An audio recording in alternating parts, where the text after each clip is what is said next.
আবারও সারা দেশে ৩ দিনের হিট অ্যালার্ট, খরাপীড়িত এলাকায় তীব্র পানি সংকট। স্কুল খোলা বা বন্ধের বিষয়ে সিদ্ধান্ত শুক্র বা শনিবার। মিয়ানমারে ফেরত পাঠানো হলো আশ্রিত 288 জনকে। Sponsored by RR Kabel and Online Properties Limited.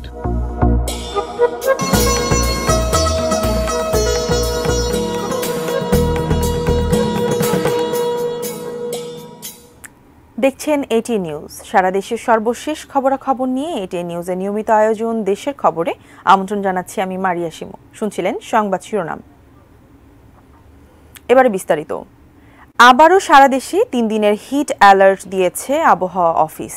এই মৌসুমেই এ নিয়ে চতুর্থবারের মতো হিট অ্যালার্ট দেয়া হলো। অন্যদিকে তীব্র গরমে রাজধানীর জনজীবনেও বাড়ছে কষ্ট, বাড়ছে অস্বস্তি। আরও জানাচ্ছেন মাহফুজা মুসলিহি। তীব্র তাপদাহে অস্থির রাজধানীর জনজীবন, অস্বস্তিকর গরম আর কাঠফাটা রোদে চামড়া পুড়ে যাওয়ার দশা। প্রচন্ড গরমে আমার খুব অস্থির লাগছে, অসুস্থ হয়ে পড়েছি। দিনভর রাজধানীর বিভিন্ন এলাকা ঘুরে দেখা যায় অফিসগামী মানুষ এবং দিনমজুরদের দুর্ভোগ চরমে। তবু জীবন জীবিকার তাগিদে থেমে থাকার উপায় নেই, বাধ্য হয়েই ঘাম ঝরিয়ে ছুটছেন তারা। গাছতলা বুঝটা কি রোদের সময় দেখাচ্ছে ভাড়া মতো খুব একটা ভালো মারতে পারি না। রাতে 3 বার গোসল করা লাগে, এত গরমের ভিতরে টেকা যায় না। পাবলিক বাসে আসা যাওয়া করি, আমাদের অনেক কষ্ট হয় এই গরমে। দুর্ভোগ আর শারীরিক কষ্টের পাশাপাশি গত মাসের তুলনায় চোখে ভাইরাস জনিত রোগের প্রকোপও বেড়েছে 3 গুণ। রাস্তাঘাটে ধুলার পরিমাণটা অনেক বেড়ে যাচ্ছে, যেহেতু বৃষ্টি হচ্ছে না। তো এই ধুলা থেকে চোখের গিয়ে ব্যাকটেরিয়াল এবং ভাইরাল যে ইনফেকশন, যেটাকে আমরা মেডিকেলে গিয়ে কনজাংটিভাইটিস বলি, এটার পরিমাণ অনেক বেড়ে যাচ্ছে। এ অবস্থায় আবারও 3 দিনের হিট অ্যালার্ট দিয়েছে আবহাওয়া অধিদপ্তর। এই হিট অ্যালার্টের মেয়াদ আরও বাড়তে পারে বলেও জানান এই আবহাওয়াবিদ। আর হিট অ্যালার্ট বলতে আমরা যেটা বলি যে হিট অ্যালার্ট তাপমাত্রা যদি আমাদের 36 বা তার বেশি হয়, তখন সেটাকে আমরা হিট অ্যালার্টের আওতায় নিয়ে আসি। প্রায় সারা দেশে আমাদের হিট অ্যালার্টের আওতায় আছে। আমার পরবর্তী 72 ঘন্টার জন্য আজকে সকাল 9:30 আমরা সেটা আপডেট করেছি। হয়তোবা আমরা এপ্রিলে যে কয়েকটা দিন বাকি আছে, অথবা পুরো দিন জুড়েই আমাদের হিট অ্যালার্ট থাকতে পারে, তবে আমরা 72 ঘন্টা পরে সেটা আবার আপডেট করতে পারবো। আগামী 72 ঘন্টার জন্য হিট অ্যালার্টের সময়সীমা বাড়ানো হলেও মূলত পুরো মে মাস জুড়েই সারা দেশে তীব্র তাপদাহ বইবে। একই সঙ্গে শরীরে অস্বস্তি বাড়বে বাতাসে জলীয় বাষ্পের আধিক্যের কারণেও, বলছেন আবহাওয়াবিদরা। মাহফুজা মুসলেহি, এটিএন নিউজ, ঢাকা। তীব্রতর হচ্ছে তাপপ্রবাহ, যার প্রভাব পড়ছে জনজীবন, কৃষিকাজ ও পরিবেশে। পানির স্তর নিচে নেমে যাওয়ায় পানি নেই নলকূপে ও সেচ কলে। নদ নদীও প্রায় পানি শূন্য। সার্বিক পরিস্থিতিতে ব্যাহত হতে পারে বোরো উৎপাদনের লক্ষ্যমাত্রা অর্জন। কুষ্টিয়া থেকে সহকর্মী শরীফুল ইসলামের তথ্য ও ছবিতে ডেস্ক রিপোর্ট। সূর্যের তাপ যেন আগুনের ফুলকি। সপ্তাহ ধরে কুষ্টিয়া জেলায় তাপমাত্রা ছাড়িয়েছে 40 ডিগ্রি সেলসিয়াসের ঘর। পানির স্তর নিচে নেমে যাওয়ায় টিউবওয়েলেও মিলছে না পানি। হাঁসফাঁস অবস্থা জনজীবনে, বাড়ছে রোগবালাই। আমার পানি গতবারও ছিল, এইবার আমার পানি নাই। মানুষের বাড়ির সাপ্লার পানি আছে, সেখান থেকে পানি নিয়ে আসার লাগতেছে। সাবমার্সিবল বসাচ্ছি, তাও মানুষের এটা ঠিকমতো চাহিদা পূরণ করতে পারতেছি না। নিচে লেয়ার না থাকার কারণে ধরেন আমরা ঠিকমতো পানি দিতে পারতেছি না। তাছাড়াও 5টা পাম্প আছে, 2টা পাম্প বন্ধ, অরিজিনালি 3টা পাম্প চলছে। তীব্র তাপদাহে পানি শূন্য পদ্মা, গড়াই আর জলাশয়গুলো। জিকে সেচ প্রকল্পের পাম্প মেশিন নষ্ট থাকায় প্রকল্পের খালগুলোতেও পানি নেই। পানির উৎস না থাকা ও বৃষ্টি না হওয়ায় চিটা হচ্ছে ধান, পুড়ছে ভুট্টা, বাদাম, আখ ও সবজি। বিপাকে কৃষক ও কৃষি খামারিরা। কৃষকদেরকে পরামর্শ দিচ্ছি যে দিনের বেলায় যেন সেচটা কম দেয়। এইটা বিকাল থেকে সন্ধ্যা এবং রাত্রেবেলা সেচটা দিলে এই সেচের পানিটা দীর্ঘ সময় কিন্তু মাটিতে থাকবে। কয়েক বছর ধরেই ওয়াটার টেবিলের লেয়ার নিম্নমুখী। গত বছর পানির স্থিতিতল ছিল 32 ফুট, এবছর তা নেমে দাঁড়িয়েছে 35 থেকে 36 ফুটে। বৃষ্টি হলে অবস্থার উন্নতি হতে পারে, তবে আবহাওয়া দপ্তর বলছে তাপমাত্রা আরও বাড়তে পারে। সহসাই বৃষ্টির সম্ভাবনা নেই। আস্তে আস্তে স্তর নেমে যাওয়ার কারণে পানির তীব্র সংকট আকার ধারণ করছে। তীব্র তাপদাহতার কারণে আমাদের এই সমস্যার সৃষ্টি হচ্ছে। আশা করা যায় বৃষ্টিপাত হলে এই সমস্যা আমাদের লাঘব হবে। আগামী 20 তারিখের পর থেকে তাপমাত্রাটা 40 ডিগ্রি ক্রস করতে পারে এবং এই মাসের শেষ নাগাদ এটা 42 ডিগ্রিও ক্রস করার সম্ভাবনা আছে। এমন পরিস্থিতিতে শ্যালো ইঞ্জিন চালিত পানির পাম্পগুলো মাটির আরও গভীরে বসানো এবং সাবমার্সিবল পাম্প ব্যবহারের পরামর্শ দিচ্ছেন বিশেষজ্ঞরা। তবে সবার আগে প্রয়োজন পরিবেশ রক্ষায় সচেতনতা। শাহানা জাহান, ডেস্ক রিপোর্ট, ATN নিউজ। ঠাকুরগাঁওয়ের মানুষ শীতে অভ্যস্ত হলেও এবার তীব্র গরমে নাকাল জেলাবাসী। তীব্র থেকে তীব্রতর তাপমাত্রায় অতিষ্ঠ মানুষ। একদিকে গরম, অন্যদিকে ঘন ঘন লোডশেডিংয়ে নাভিশ্বাস অবস্থা। তীব্র তাপে গলে যেতে শুরু করেছে রাস্তার পিচ। ঠাকুরগাঁও দিনাজপুর মহাসড়ক থেকে বিস্তারিত জানিয়েছেন সহকর্মী MS আমাদ।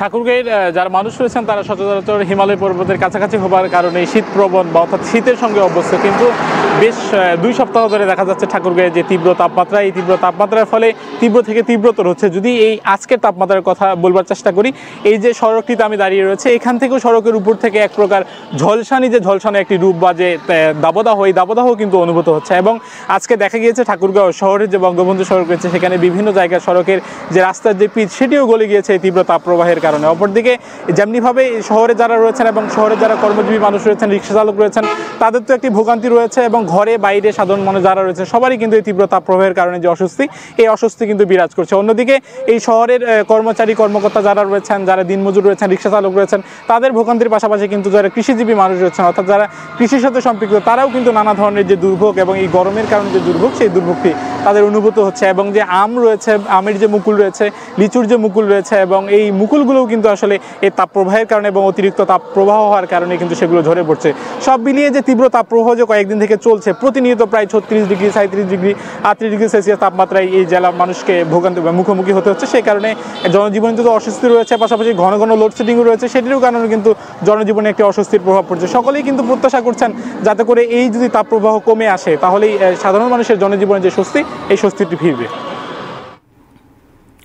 তীব্র গরম থেকে বাঁচতে বৃষ্টির প্রার্থনায় দেশের বেশ কয়েকটি জেলার ধর্মপ্রাণ মানুষ আজও ইস্তিসকার নামাজ আদায় করেছেন।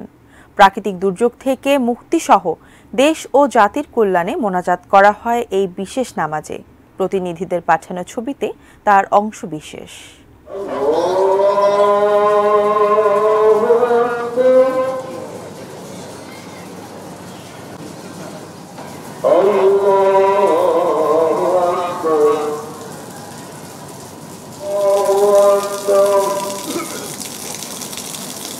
Allahu Akbar,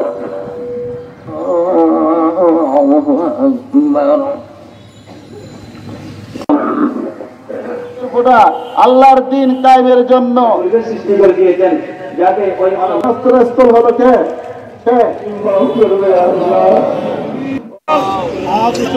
আল্লাহ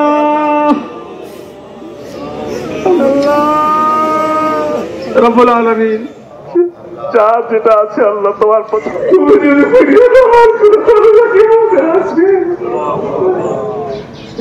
যেখানে আমার কথা বলবে। এই নামাজের মাধ্যমে আল্লাহ রাব্বুল আলামিন বৃষ্টি যেন দান করেন, এই পৃথিবী যেন শান্ত হয়ে যায়, বিশেষ করে দিনাজপুরবাসী উপর আল্লাহ রাব্বুল আলামিনের রহমত বরকত নাজিল হয়। আল্লাহু লিমান হামিদা, আল্লাহু আকবার, আল্লাহু আকবার। أنزل علينا الغيث، أنزل علينا الغيث، أعطينا غيثا। لا تمرضى مقبض الله يا الله، يا الله আমরা শুকিয়ে মরে যাই, আমাদের কি গরম নিভার জন্য এতটুকু পানি দিতে পারো না? গাছপালা সবই শুকিয়ে যাচ্ছেন, সে কারণে আমরা ধর্মপ্রাণ মুসল্লি ছোট বড় সকলেই আলেম সহ আল্লাহর কাছে ফরিয়াদ করেছি। আল্লাহ তাআলা ইনশাআল্লাহ আমাদের দোয়া এবং কবুল করে নেবেন। চলমান তাপপ্রবাহ পরিস্থিতি দেখে স্কুল খোলা বা আবারও বন্ধের সিদ্ধান্ত হবে শুক্র বা শনিবার। বৃহস্পতিবার শিক্ষা প্রতিমন্ত্রী বেগম শামসুন নাহার সচিবালয়ে তার অফিস কক্ষে একথা জানান। শিক্ষা প্রতিমন্ত্রী জানান, সময় পরিবর্তন করে স্কুল খোলা রাখা অথবা স্কুল বন্ধ রেখে অনলাইনের মাধ্যমে ক্লাস চালুর বিষয়ে কোনো সিদ্ধান্ত হয়নি। তিনি বলেন, অনলাইনে ক্লাস চালুর ব্যাপারে সারা দেশের শিক্ষার্থীদের কথাও বিবেচনায় রাখতে হবে। গরমের কারণে বন্ধ শিক্ষা প্রতিষ্ঠানগুলো ২৮ এপ্রিল খোলার কথা। এদিকে শিক্ষা মন্ত্রণালয় সংশ্লিষ্টরা জানিয়েছেন, ২৮ এপ্রিল শিক্ষা প্রতিষ্ঠান খুলে দেওয়ার প্রস্তুতি নেওয়া হয়েছে। সেক্ষেত্রে শিক্ষার্থীদের অ্যাসেম্বলি বন্ধ রাখতে হবে এবং শ্রেণীকক্ষের বাইরের কোনো কার্যক্রমে সম্পৃক্ত করা যাবে না।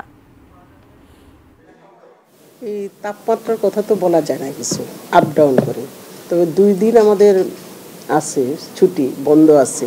সেই কারণে আমরা মনে করতেছি যে আমরা একটু দেখে তার পরবর্তী টাইমে আমরা এটা সিদ্ধান্ত নেব। বিকল্প আমি তো বললাম অনলাইনে আছে, কিন্তু সেটা আমরা পরে দেখবো। এখন তো সব গ্রামগঞ্জে তো স্কুল আছে, তারা তো অনলাইনে অভ্যস্ত না, অতএব সবকিছু চিন্তা করে আমাদের কাজ করতে হবে। অন্যান্য প্রসঙ্গ, মিয়ানমারের অভ্যন্তরে সংঘর্ষের পরিপ্রেক্ষিতে বাংলাদেশে আশ্রয় নেয়া দেশটির বর্ডার গার্ড পুলিশের সদস্য সহ 288 জনকে ফেরত পাঠিয়েছে বর্ডার গার্ড বাংলাদেশ বিজিবি।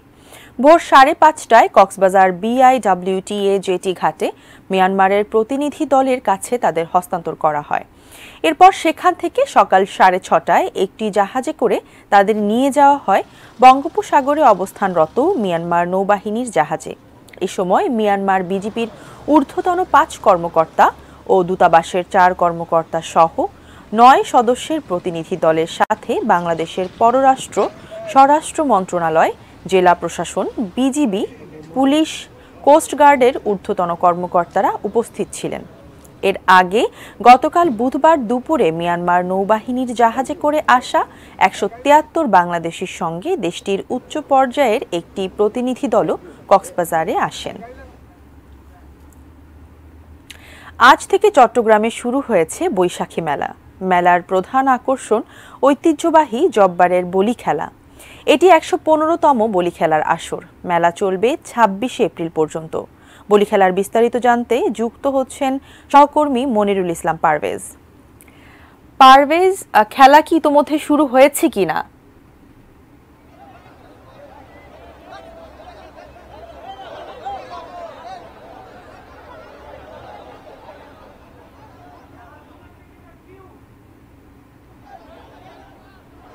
খেলা কিছুক্ষণ আগে দুজন বলি এখানে অংশ নিয়েছেন, অর্থাৎ এখানে যে 80 জন বলি আজকে অংশ নিচ্ছেন, অন্যান্য বলিরাও এখানে অংশ নিচ্ছে। তবে সর্বশেষ অর্থাৎ এটি শেষের দিকে গিয়ে যে চ্যাম্পিয়ন বলি রয়েছে, এখানে যারা ছোট ছোট করে খেলছে তাদের পরে গিয়ে যিনি জিতবে তারপরেই তার সাথে চ্যাম্পিয়ন বলিদের একটি প্রতিযোগিতা হবে, যেটিকে বলা হয় সেমিফাইনাল। সেমিফাইনালের পরে যে কয়েকজন এখান থেকে জিতে উপরে যাবে তারাই মূলত সেই সেমিফাইনালে অংশ নেবে এবং 4 জনের মধ্যে আবার যে 2জন জিতবে সেই 2জনের মধ্যে যিনি চ্যাম্পিয়ন হবে তাকেই বিজয়ী ঘোষণা করা হবে। তবে একে ঘিরে যে 1 কিলোমিটার জুড়ে যে মেলাটি রয়েছে, আপনি দেখতে পাচ্ছেন প্রচুর দর্শক, অর্থাৎ লাখো দর্শকের সমাগম হয়েছে। প্রচুর মানুষ এই খেলাটি দেখার জন্য এখানে এসে ভিড় করেছেন। সেই দুপুর থেকে দেখতে পেয়েছি আমরা, এখানে এসে দেশের বিভিন্ন প্রান্ত থেকে এসে এখানে জমায়েত হয়েছেন। আর যে নির্ধারিত বলেছি যে বলিরা রয়েছে, সেই বলিরা কিন্তু এখন অপেক্ষায় ছোট ছোট বলিরা অংশ নিচ্ছেন। যে আমরা দেখতে পেয়েছি যে এখানকার যিনি প্রধান অতিথি তিনিও রয়েছেন, এখানকার যারা মেলা কমিটি আছেন সবাই কিন্তু এসেছেন। এটি আর এখন 2জন প্রতিনিধি অংশ নেওয়ার পরেই আনুষ্ঠানিকভাবে এটি আবার একটু উদ্বোধন হবেন এবং যে অতিথিরা তারা কিন্তু এখন যাচ্ছেন। অর্থাৎ এই আনুষ্ঠানিক উদ্বোধনটি হওয়ার পরে আবার বাকি যে প্রতিযোগিতা তারা কিন্তু অংশ নেবেন। আপনি দেখতে পাচ্ছেন অতিথিরা এখন মঞ্চে উঠছেন এবং এই যে বেলুনটি উড়িয়ে আবার আনুষ্ঠানিক উদ্বোধন করার পরে আবার খেলাটি শুরু হবে। অর্থাৎ প্রথমে ছোট ছোট বাছাই প্রতিযোগিতা চলছিল, এরপরেই আবার মূলত বাকি যে প্রতিযোগিতা রয়েছে তারা কিন্তু অংশ নেবে। তো আপাতত চট্টগ্রামের যে সেই ব্রিটিশ পিরিয়ডে যে উদ্বুদ্ধ করার জন্য যে জব্বার যে সদাগর যে খেলাটি উনি চালু করেছিলেন 1909 সালে, সেটি আজকে 115তম বছরে এসে এখনও কিন্তু জমজমাট রয়েছে এবং এটি চট্টগ্রাম সহ অনেক জায়গায় এই খেলাটি এখন বলি খেলা হিসেবে পরিচিতি লাভ করেছে এবং আপনাদের দেখতে পাচ্ছেন যে প্রচুর দর্শক এটি কিন্তু উপভোগ করে এবং এটি এখন প্রাণের মেলা, এটিকে কেন্দ্র করে একটি মেলা হয়, সেই মেলাটিও কিন্তু এখন প্রাণের মেলা হিসেবে রূপ নিয়েছে। তো আপাতত জব্বরের বলি খেলার যে খেলা শুরু সেটি হয়েছে, হয়তো পরবর্তী সংবাদে হয়তো আপনাকে আমরা আরো বিস্তারিত জানাতে পারবো। শিমু। ধন্যবাদ পারভেজ আপনাকে। দর্শক, চট্টগ্রামের ঐতিহ্যবাহী জব্বারের বলি খেলা সম্পর্কে আমাদের জানাচ্ছিলেন সহকর্মী মনিরুল ইসলাম পারভেজ। সংবাদের এই পর্যায়ে নিচ্ছি বিরতি, এরপর আরও থাকছে। তীব্র গরমেও বোরো ধান উৎসবে মেতেছে সুনামগঞ্জের হাওরবাসী।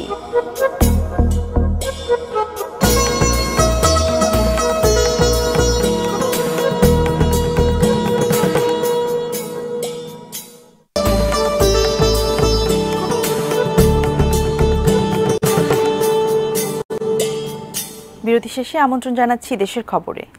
এবারে উপজেলা নির্বাচনের খবর। সিলেটে এখনও জমে ওঠেনি উপজেলা নির্বাচন। নির্বাচনী এলাকাগুলোতে এখনও নেই পোস্টার, ফেস্টুন। প্রার্থীরাও স্বল্প পরিসরে করছেন প্রচার। সিলেটের দক্ষিণ সুরমা এলাকা থেকে বিস্তারিত জানাচ্ছেন সহকর্মী নাজাত আহমেদ পুরকায়স্ত। নাজাত, নির্বাচনী প্রচারণা সম্পর্কে আমাদের একটু জানাবেন এবং সেখানে এখন আসলে কি অবস্থা? আপনি যেমনটি বলছিলেন, সিলেটে কিন্তু এখনো নির্বাচন, যে উপজেলা পরিষদ নির্বাচন, সেটি এখনো জমে ওঠেনি।